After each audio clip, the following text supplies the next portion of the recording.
Hello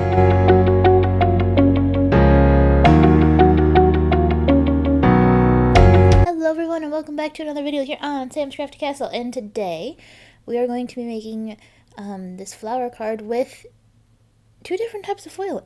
I was trying to come up with this video, was going through my box of things I haven't used yet and trying to figure out exactly what I wanted to do with this video, and pulled out a hot foil plate that I've had pulled out for a long time and I haven't used.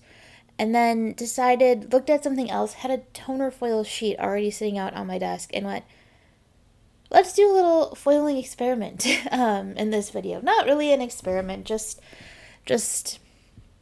I don't know what the right word is. But I see a lot of questions online and things that with people with the differences, I guess, between transfer/toner foiling and hot foiling, and I saw an opportunity to put them in the same video and went, let's go for it.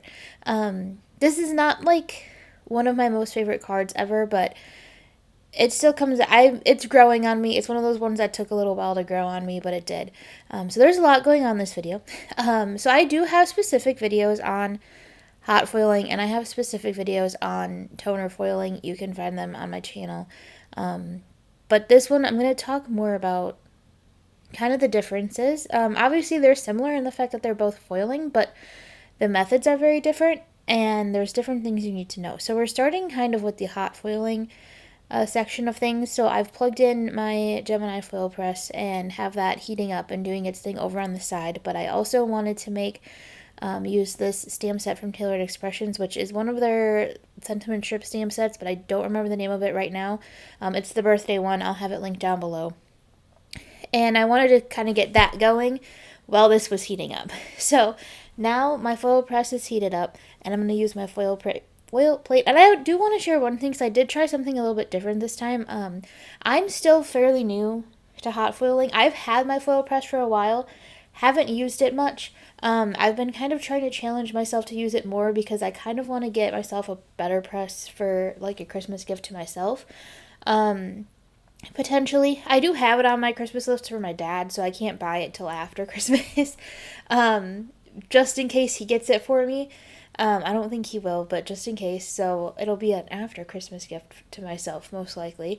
But I tend to do this thing every year where I try to buy myself something that like I wanted and didn't get after Christmas, and I think it'll be that this year if I don't get it from my dad. So we'll see what happens there. But part of me letting myself have the better press was telling myself I needed to get better about using my foil press, because I don't use it that much, and I was like, are you really going to add another sort of machine thing that you're not going to use to your craft room? But I've been really using my foil press a lot more lately. I still don't have a lot of foil plates, if I'm being entirely honest, but the ones I'm having, I'm using a little bit more, and I'm getting more comfortable with it and all of that. So this is a big difference between toner foiling and hot foiling. The hot foiling, or the glimmer is the Spellbinders one, and then the Gemini Foilpress is the other big one. And the difference is you need the plates, which you can see there.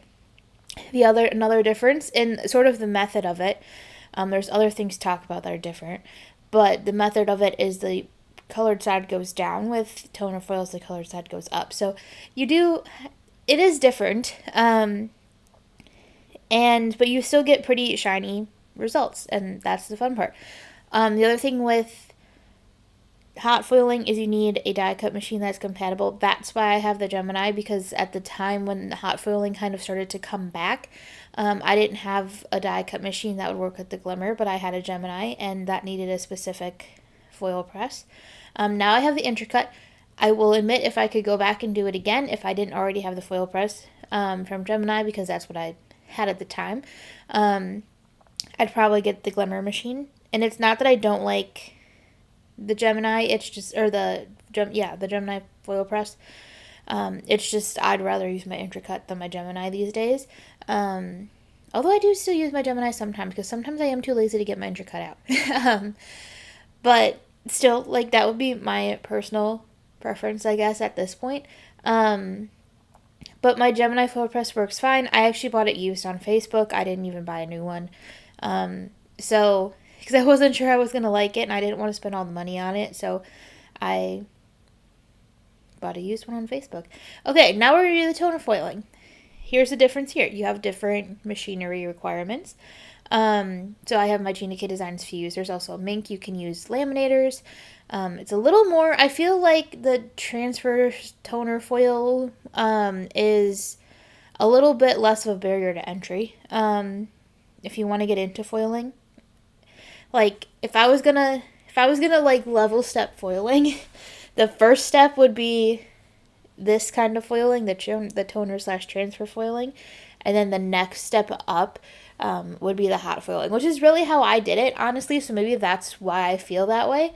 But there's a lot less. Like, you can buy a fuse machine. You can buy a fuse machine and a couple toner sheets and be ready to go from the start. Compared to having to buy plates and everything for the hot foil, and those plates can get expensive.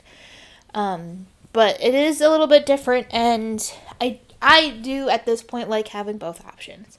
Because there's some things I can get with a foil plate that I just can't do with like the toner foils. It's just how it works. One big thing though that I've been meaning to talk about this whole time is there's a difference in foil. Transfer foils do not work in hot foil machines, and hot foils do not work in transfer foil machines. So be very careful about what you're getting and what you're buying. Pay a lot of attention. They come in a lot of the same colors. For a really, really long time, I used to say if you're nervous about it and you have a transfer foil situation that you're using with your fuse or your laminator or your Mink or whatever, go to Thermalweb. Thermalweb has a deco foil line that was all transfer foils, and it was easy. They no longer do. And this is not a bad thing in the slightest, but they do have a line of hot foils now, so you need to be very careful about what you're buying. I have seen it over and over and over again in Facebook groups where people try to use the wrong type of foil for the wrong thing, and then they get frustrated when it doesn't work the way it's supposed to. So they are two different types of foils. So make sure you're paying attention. Like, now I can kind of say that, like, Spellbinders only has hot foils for their glimmer machine. So, like, if you have a Spellbinders foil, it's probably a hot foil. You're pretty safe in that guess. Again, with the deco foils now, it's harder to tell. The packaging is different.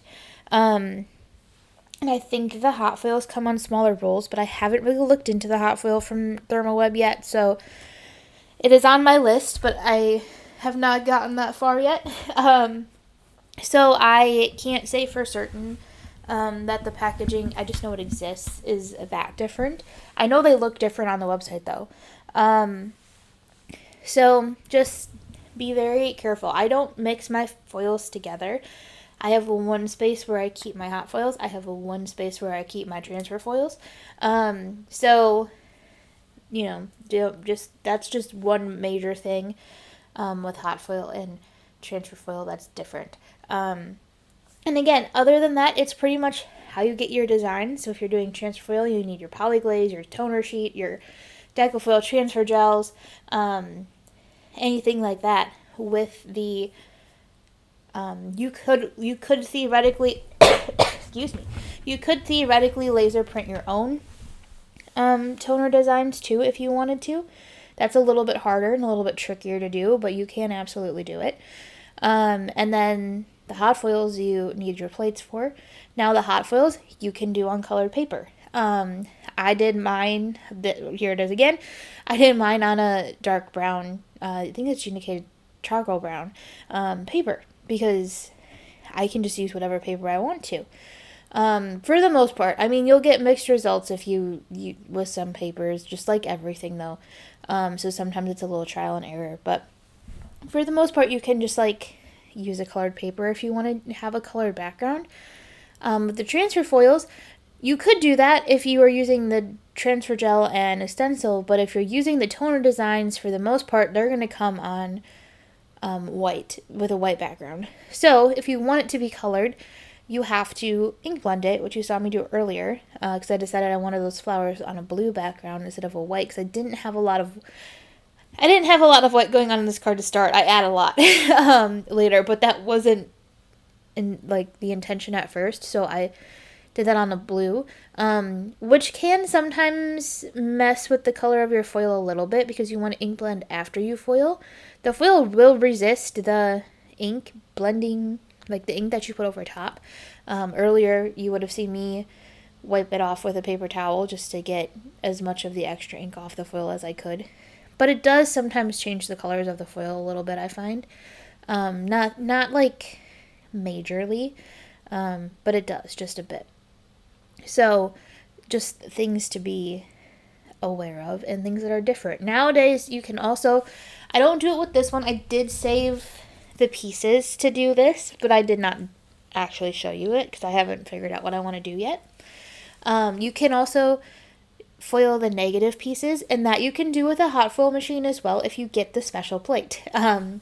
With the transfer foils, all you need to do is get a pack of toner sheets or polyglaze sheets, or Pink and Main has a bunch of colored ones, like colored toner sheets, and you can reverse foil basically. You can do that with a hot foil machine as well, but you have to get the special solid plate for it. I do not have the special solid plate for it. I've thought about getting it, haven't decided if it's something I really want to commit to yet, because again, can be kind of expensive. So, that's just the differences. I think, getting toner sheets and polyglaze sheets and whatever you want to use for the transfer foil is a little less expensive than investing, and a little bit easier to store than investing in all of the hot foil plates. But that being said, as places have started to come out with coordinating hot foil things, I have started to pick them up a little bit more frequently and buying like the entire set of things. Is that just a full set syndrome thing? I don't know. I'm quite possibly it is. But I've started to get them a little bit more. Now that I'm getting more comfortable with hot foiling. There's a lot of other people out there who have a lot better videos on foiling than I do. I'm just going to throw that out there.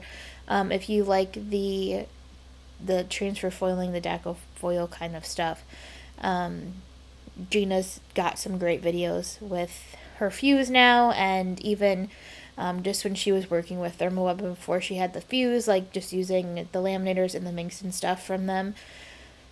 Thermoweb's obviously got some stuff since they make so much of the things that we use for foiling. I would guess that